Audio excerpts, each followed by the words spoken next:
ассалому алайкум дӯстон, хуш омадед ба шабакаи мо. Дар навори имрӯза барои шумо тозатарин ва муҳимтарин хабарҳоро аз ҷаҳони ММА омода кардаем. Барои ҳамин наворро то охир тамошо кунед. Шахсоне ки хунукзадагӣ доред, зуд пешоб мекунед, пас ширкати Шифофармо ба шумо ин асали гиёҳӣ бо номи Паҳлавонро тавсия медиҳанд, ки ҳамаи ин мушкилиҳоро бартараф мекунад. Ҳамчунин ин асал тестостерони шуморо баланд карда гардиши хунро хуб мекунад ва аз ҳама муҳим, ин асал танҳо аз гиёҳҳои табиӣ тайёр шудааст ва дар таркибаш ягон гуна химикат надорад. Барои заказ кардани ин асал ё барои маълумоти бештар ба рақамҳои дар рӯи экран буда занг занед ва мутахассисони ширкати Шифофармо дар ҳамаи саволҳои шумо ҷавоб дода, ин асалро ба ҳама шаҳрҳои Русия ва Тоҷикистон доставка мекунанд. Топови ҷангори вазни сабук UFC Педи Пимблейд гуфт, ки муҳорибаи навбатии худро зидди кӣ гузаронидан мехоҳад.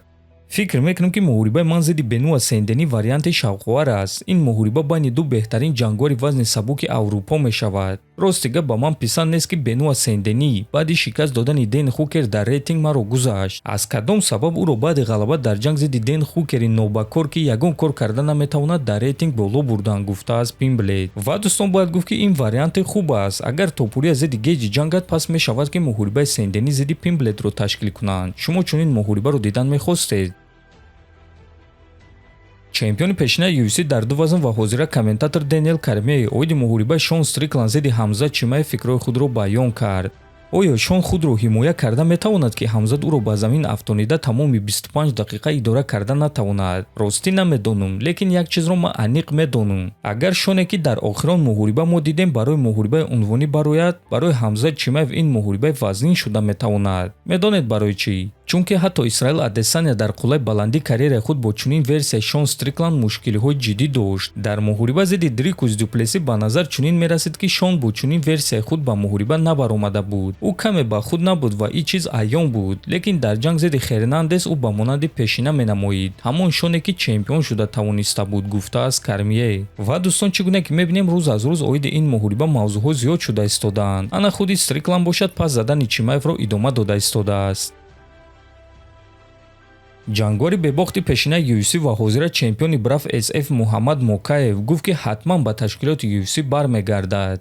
ягон вақт аз муҳорибаҳо даст кашидагӣ нестум. 4-0 зидди ҷангварон аз топ 15, рекорди 39-0 дар карьераи касбӣ ва ғайри касбӣ. ман ба шумо дер боз шуд гуфта истодаам, ки ман аз ҳама ҷангвари гурусна ва аз ҳама ҷангвари устувор дар ин дивизионум. чемпиони ҳақиқӣ дар вазни 57 килограмм. Хентер Кембел: ман як-ду нокаут ба даст меорам ва ба наздикӣ дар он ҷо мешавам, навиштааст Мокаев. хотиррасон мекунем, ки Муҳаммад Мокаев рекорди бебоғ 16-0 дорад, ки айни замон чемпиони ташкилоти Бреф SF аст ва чӣ гуна ки мебинем, ҳоло ҳам ҳадафи ӯ чемпиони UFC шудан аст. ногуфта намонад, ки Мокаев дар UFC 7 муҳориба гузаронида дар ҳамааш пирӯз шудааст ва ӯ дар рейтинги UFC қарор дошт, пеш аз оне ки ӯро аз ташкилот хориҷ карданд.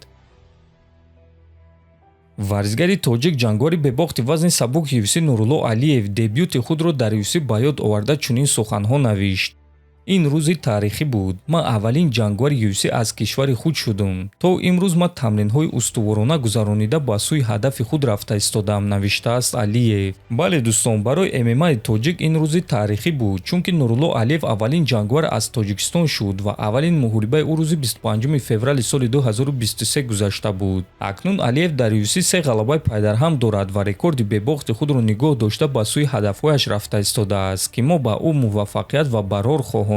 дар ҳамин ҷо дӯстон, навори мо ба анҷом мерасад. фикру ақидаҳотонро нависед, ҳатман дар YouTube канали мо обуна шавед. то боздид, хонободу сарбаланд бошед.